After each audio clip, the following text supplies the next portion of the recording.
Hello students, हम यहाँ पे भौतिक विज्ञान कक्षा 12 के लिए प्रकाश की पढ़ रहे थे। कल हमने पढ़ा था लेंस की क्षमता, पावर ऑफ लेंस क्या होती है। आज हम पढ़ने जा रहे हैं लेंस की आवर्धन क्षमता या लेंस का रेखीय आवर्धन। तो ये टॉपिक पढ़ने के लिए हमें पता होना चाहिए आवर्धन क्या होता है या आवर्धनता क्या होती है। तो ये हमने जो है भाग 8 में हम पढ़ चुके हैं। उस वीडियो का लिंक मैं डिस्क्रिप्शन में डाल रहा हूँ। अगर आपको आवर्धनता नहीं पता है तो पहले वो वीडियो देखिए, तभी आपको ये पता लगेगा कि आवर्धन क्या होता है और ये टॉपिक तभी समझ में आएगा। तो शुरू करते हैं। हमारा चैनल है पीसी स्टडी पॉइंट, इसको सब्सक्राइब कीजिए, वीडियो को ज़्यादा से ज़्यादा शेयर कीजिए।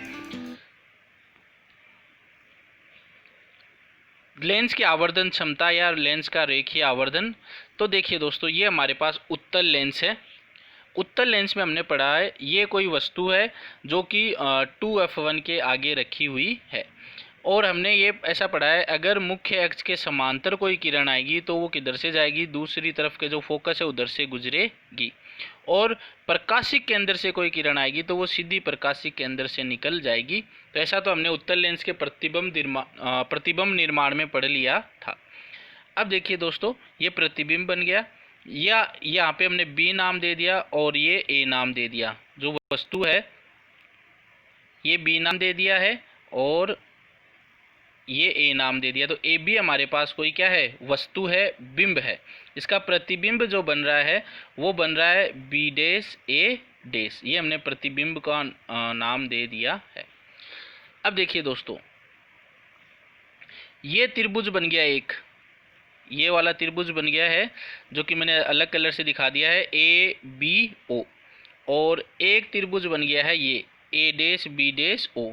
तो ये दोनों क्या है, समरूप त्रिभुज हैं। समरूप त्रिभुज के बारे में भी हम चर्चा कर चुके हैं इससे पहले वाले वीडियोज़ में। तो ये क्या है, समरूप त्रिभुज है। और समरूप त्रिभुज में क्या होता है, इस त्रिभुज का लंब बट्टा इस त्रिभुज का लंब, इस त्रिभुज का आधार बट्टा इस वाले त्रिभुज का आधार, और इस त्रिभुज का कर्ण बट्टा इस त्रिभुज का कर्ण का जो अनुपात होना चाहिए वो क्या होना चाहिए, बराबर होना चाहिए। तो शुरू करते हैं। ये हो गई प्रतिबिंब की ऊंचाई एच डैश, और ये हो गई वस्तु की ऊंचाई h, और आवर्धन ये हो गया जो हमारा है वस्तु की दूरी, और ये हो गई प्रतिबिंब की दूरी। आवर्धन का जो सूत्र होता है वो होता है प्रतिबिंब की ऊंचाई बट्टा बिंब की ऊंचाई, और प्रतिबिंब की ऊंचाई को हम h डैश से दिखाते हैं, बिंब की ऊंचाई को हम h से दिखाते हैं। अब देखिए दोनों त्रिभुज ए बी ओ त्रिभुज और ए डैश बी ओ क्या है, समरूप त्रिभुज है। तो इस त्रिभुज का लंब यानी ए डैश बी डैश बट्टा इस त्रिभुज का लंब ए बी, इस त्रिभुज का आधार यानी ओ बी डैश और बट्टा इस त्रिभुज का आधार ओ बी, ये हमने लिख लिया है यहाँ पे। अब कार्तिक के चिन्ह परिपाटी हम यूज करते हैं, तो वो मैंने हम पहले ही डिस्कस कर चुके हैं। कार्तिक के चिन्ह परिपाटी के अनुसार हम मान रखते हैं ए डैश बी डैश। तो ए डैश बी डैश क्या है, एच डैश। अब एच डैश प्लस का लेंगे कि माइनस का लेंगे, तो कार्तीय चिन्ह परिपाटी में हमने ऐसा पढ़ा है अगर कोई वस्तु इधर नीचे होगी तो उसका मान क्या होगा, ऋणात्मक होगा। तो यहाँ पर हमने माइनस एच डैश ले लिया है।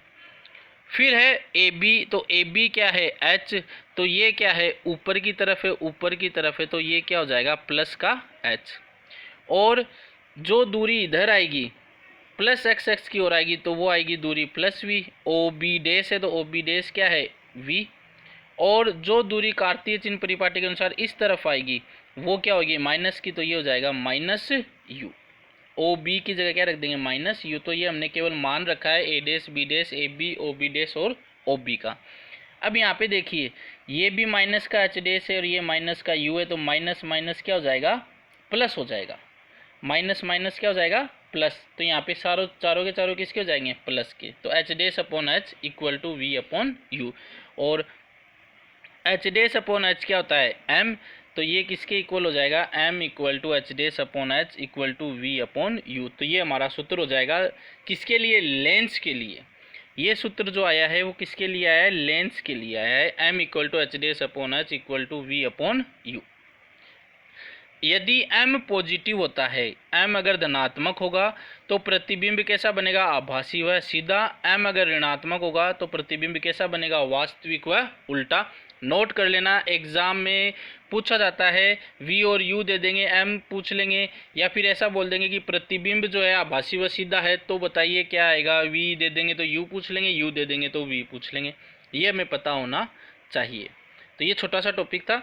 कल हमने प्रश्न पूछा था कि समतल लेंस के लिए जो है पावर कितनी होती है। तो देखिए दोस्तों, अगर समतल लेंस है, जैसे ये समतल लेंस हम मान सकते हैं, अगर इसके कोई किरण आ रही है तो वो किरण सीधी चली जाती है, किरण सीधी चली जाएगी बिना किसी मुड़ाव के, तो उसका फोकल कहीं पे होगा नहीं। तो फोकस अगर आदर्श रूप में बात करें तो अनंत हो जाएगा। तो P 1/f 1/ अनंत, और अनंत किसके बराबर होता है, 1/0 के बराबर होता है। तो अनंत की जगह क्या रख दिया, 1/0। अब ये 0 किधर जाएगा, ऊपर जाएगा, तो ऊपर 0 आ गया, और ये 1 नीचे आ गया, तो 1 × 1 हो गया। तो ये क्या हो गया, 0। यानी समतल लेंस की पावर क्या होती है, 0। सीधी बात है, कल हमने पढ़ा था, अगर कोई लेंस जितना ज़्यादा किरण को मोड़ेगा उसकी उतनी ही पावर होगी, लेकिन समतल लेंस जो है वो किरण को मोड़ नहीं रहा, तो उसकी पावर कितनी हो जाएगी, 0 हो जाएगी। तो ये आज का इम्पोर्टेंट वीडियो है न्यूमेरिकल के तौर पर।